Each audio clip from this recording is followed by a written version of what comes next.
The Adam Goodes documentary that I walked out of an angry man. Walking out of the State Theater after the premiere of I Was Angry. I was angry at what happened to my former teammate and mentor, Adam Goodes. I was angry at over the final 3 years of Adam's career. I wish I had done more.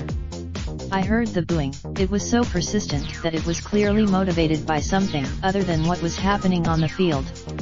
But Adam put on. Adam's one of those guys your star struck by when you come into a footy club. You suddenly realize. During the 2013 pre-season, I did one of my first touch sessions with Goodsy. There I was with 0 1-on-1. He was telling me how to improve my handballing and patiently explaining that it takes time to get the hang of the drills we were doing. He didn't have to do. There is an unarguable relationship between his outward pride as an Indigenous Australian and the booing he received.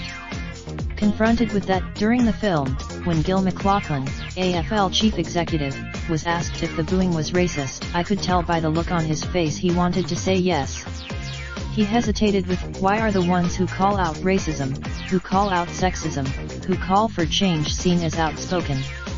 Why is diplomacy? When I walked out of the theater, yes, I was angry.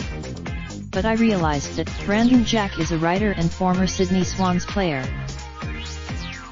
Copyright 2019. Raindrop, drop top smoking, no cooking the hot pot. Fucking on your bitch, yeah, that. Looking up, open the park pot.